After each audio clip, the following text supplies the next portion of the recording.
กะสบายดีทุกคนเนาะคลิปนี้เราจะมาสอนวิธีการเปิดใส่ Data Roaming นะทุกคนเนาะในเขาเอิ้นว่าอิหยังก่อนเนาะแบบว่าสมมุติว่าเจ้าสิไปเวียดนามเนาะทุกคนเนาะเจ้าต้องสมัครเน็ตถ้าเจ้าสมัครถ้าเจ้าลงทะเบียนนั่นนี่ได้เจ้าบ่จำเป็นต้องซื้อซิมเวียดนามให้เปลืองเงินเนาะทุกคนเนาะสมมุติว่าเจ้าสิไปไทยเนาะเจ้าก็ลงทะเบียนนั่นนี่ก่อนสิเดินทางก็ได้เนาะทุกคนเนาะมันสามารถใช้ได้1วันเนาะทุกคนเนาะอันอยู่ไทยเนาะอันนี้อยู่เวียดนามนี่10วันเนาะ10วันขั้นสูงสุดเนาะทุกคนเนาะอยู่จีนคือกันทุกคนเนาะอยู่จีน3วัน7วัน3วัน7วันเนาะมีแพ็คเกจแพงและแพ็คเกจบ่แพงนะทุกคนเนาะอันนี้อยู่เกาหลีทุกคนเนาะอยู่เกาหลีนี่3วันนะทุกคนเนาะสำหรับผู้ที่ต้องการเดินทางไปต่างประเทศสามารถลงทะเบียนก่อนได้เลยโดยที่บ่ต้องซื้อซิมนะทุกคนเนาะโอเคทุกคนเนาะเฮาสิบ่ว่าหลายนะทุกคนเนาะก่อนอื่นหมดทุกคนต้องมีแอปYouMoney ก่อนนะทุกคนเนาะแอป YouMoney ถ้าไผเคยใช้ก็น่าสิฮู้เนาะแต่ถ้าไผบ่เคยใช้เนาะทุกคนเนาะให้ทุกคนดาวน์โหลดมาเนาะทุกคนแอปนี้เนาะอะไรนี่เนาะYouMoneyนี่เนาะYouMoneyนี่เนาะดาวน์โหลดมาแล้วก็ลงทะเบียนยืนยันตัวตนให้ผ่านแล้วเรียบร้อยเนาะทุกคนเนาะ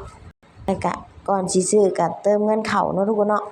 เติมเงินเข้าแล้วเรียบร้อยแล้วก็มาเบิ่งตัวนี้นะทุกคนเนาะสมมุติว่าเฮาสิเดินทางมื้ออื่นสมมุติว่าเฮาสิเดินทางมื้อนี้เนาะทุกคนเนาะเฮาก็ไปสมัครมื้อนี้ตอนนี้เลยเนาะทุกคนเนาะจังสิมีสัญญาณพอเฮาไปฮอดเดินทางไปประเทศปลายทางเนาะมันก็สิมีสัญญาณขึ้นเลยอัตโนมัติเนาะคือของข้อยนี่เนาะอันนี้ตอนนี้ข้อยอยู่ไทยเนาะทุกคนเนาะก็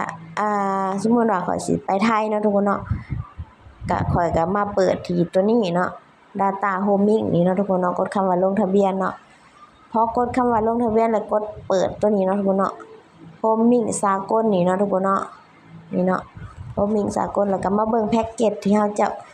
เลือกเนาะทุกคนเนาะมันมีขั้นต่ำ 5,000 10,000เนาะทุกคนเนาะให้ทุกคนกดลงทะเบียนตัวใดที่อยากได้อยากลงทะเบียนแล้วก็อ่านเบิ่งรายละเอียดเนาะทุกคนเนาะอันนี้ข้อยสิบ่ลงทะเบียนข้อยสิสาธิตซื่อๆเนาะเพราะว่าข้อยใช้เน็ตอยู่เนาะทุกคนเนาะอันนี้สำหรับผู้ที่เข้าต่างประเทศเนาะทุกคนเนาะไปต่างประเทศแต่บ่อยากซื้อซิมให้เปลืองเงินเนาะทุกคนเนาะสามารถใช้ซิมของเฮาเนาะใช้เป็นอินเทอร์เน็ตได้แล้วเนาะทุกคนเนาะบ่จำเป็นต้องซื้อซิมเนาะมีตั้ง1ประเทศเวียดนาม2ประเทศไทย3ประเทศจีนแล้วก็4ประเทศกัมพูชาเนาะทุกคนเนาะก็5ประเทศเกาหลีเนาะทุกคนเนาะ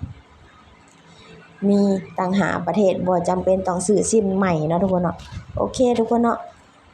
จังได๋ก็ตามเนาะหวังว่าทุกคนสิเข้าใจเนาะถ้าบ่เข้าใจหม้องใดก็สามารถสอบถามมารายละเอียดมาที่ได้